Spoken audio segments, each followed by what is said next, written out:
नमस्ते, एक बार फिर से स्वागत है। लेक्चर नंबर 4 लेके आ गए हैं। इस लेक्चर में देखो क्या देखने वाले हैं।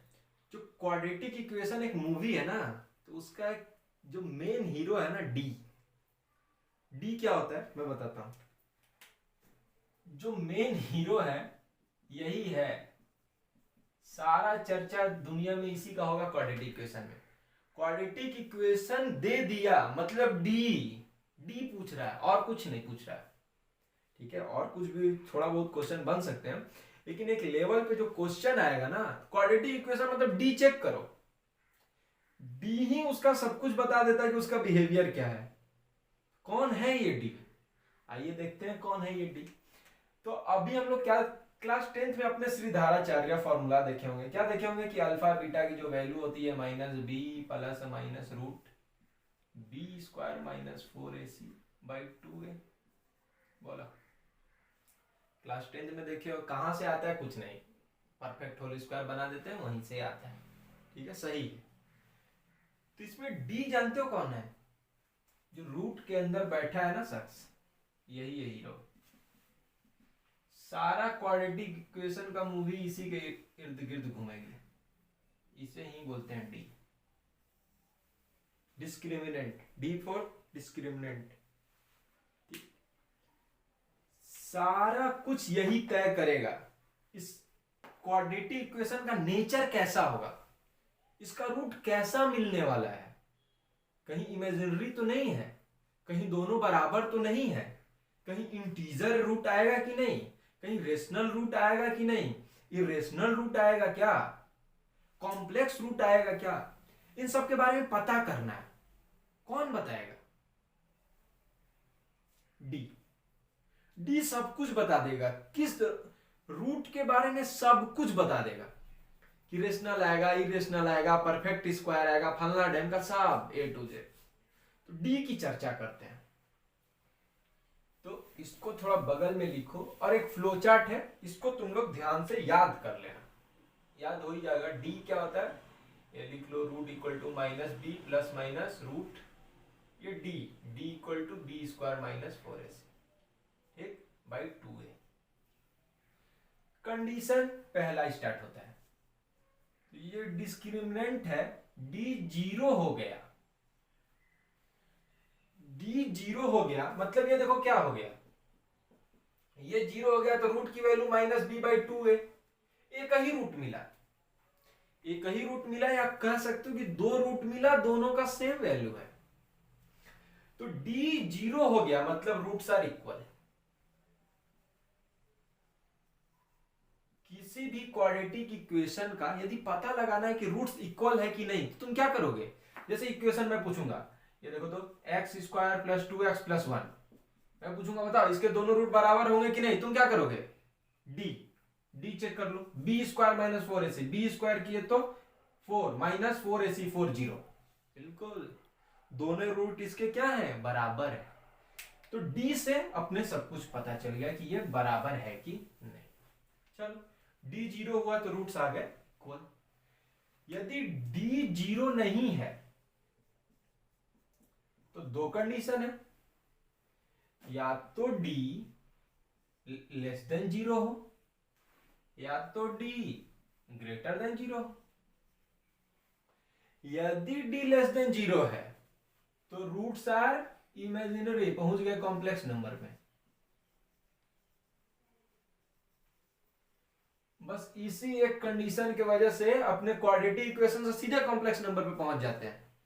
इसकी पूरी पढ़ाई कहां पे होती है? कॉम्प्लेक्स नंबर में। ठीक, यदि d लेस देन जीरो आ गया तो रूट्स क्या होंगे? इमेजिनरी। जैसे ऐसे X square plus 1 equal to zero, अपने को तो लगता है कि कभी जीरो होएगा ही नहीं, स्क्वायर प्लस 1, लेकिन ये जीरो होता है कब? कॉम्प्लेक्स नंबर में। तो इसके लिए कंडीशन क्या है? d less than zero.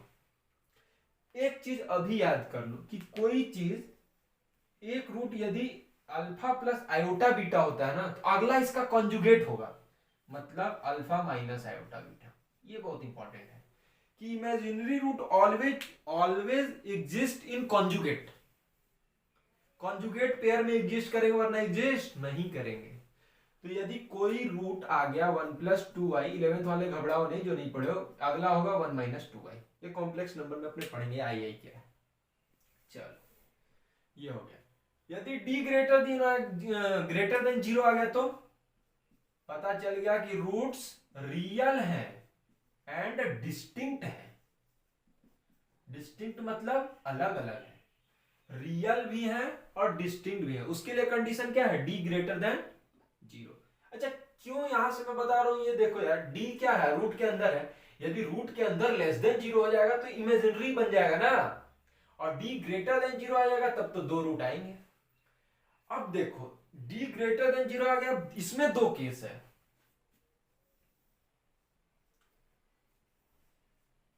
तो रियल में या तो रेशनल रूट हो सकता है या तो इरेशनल हो सकता है, या तो रेशनल रूट हो सकता है या तो इरेशनल हो सकता है। ठीक, बताओ इसकी वैल्यू रेशनल कब आएगी, पता है जब d परफेक्ट स्क्वायर हो जाए, रूट खत्म हो जाएगा, हो गया रेशनल। जब d परफेक्ट स्क्वायर हो, d क्या हो, परफेक्ट स्क्वायर हो जाए तो इसको बोलेंगे कि रेशनल रूट है। Irrational not perfect square, d not perfect square. यदि परफेक्ट स्क्वायर नहीं बना पा रहा तो इरेशनल। यहां भी एक बहुत ध्यान देने वाली बात है, जिस तरह इमेजिनरी रूट हमेशा कॉन्जुगेट में एग्जिस्ट करते हैं, उसी तरह इरेशनल रूट भी हमेशा कॉन्जुगेट में एग्जिस्ट करते हैं। जैसे मान लो एक रूट है 2 प्लस रूट 3, तो अगला को 2 माइनस रूट 3 होना ही पड़ेगा, कुछ और नहीं हो सकता।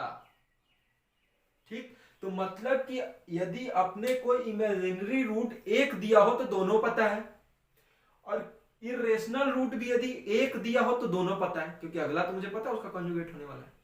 ये अच्छी बात है, 1 से दोनों पता है। अच्छा यदि रेशनल हो गया, इरेशनल हो गया तो कोई बात नहीं, रुक जाएगा। यदि रेशनल हो गया तो फिर दो कंडीशन है। अब रेशनल में इंटीजर भी हो सकता है, नॉन इंटीग्रल भी हो सकता है। बोलो, तो इंटीजर के लिए कंडीशन समझ लो, जो इंटीजर नहीं होगा वो एक नॉन इंटीजर होगा, काम खत्म। यदि जो a की वैल्यू है यदि 1 हो और b और c कोई ना कोई इंटीजर हो, तो बोलेंगे कि जो अपना रूट है वो इंटीजर है, इंटीग्रल है, वरना नॉन इंटीग्रल है। ये फ्लो यदि तुम्हें याद रहा तो तुम क्वेश्चन में नहीं फंसने वाले हो। रूट्स इक्वल है मतलब d 0, रूट्स 0 नहीं है मतलब कि दो condition, greater than 0, less than 0। Greater than 0 मतलब रियल है और डिस्टिंक्ट है, लेस देन 0 मतलब इमेजिनरी है, इमेजिनरी है हमेशा कॉन्जुगेट में। रियल जो होते हैं तो वो दो में हो सकते हैं, या तो रेशनल या तो इरेशनल। इरेशनल जब परफेक्ट स्क्वायर ना हो, रेशनल जब परफेक्ट स्क्वायर हो। रेशनल में इंटीजर के लिए कंडीशन देख लो, a1 bc इंटीजर होना चाहिए, ठीक, d परफेक्ट स्क्वायर। तो ये हमारी रही थ्योरी। इसी थ्योरी पे जितना क्वेश्चन है हम लोग करने वाले हैं। तब तक के लिए थैंक यू, धन्यवाद।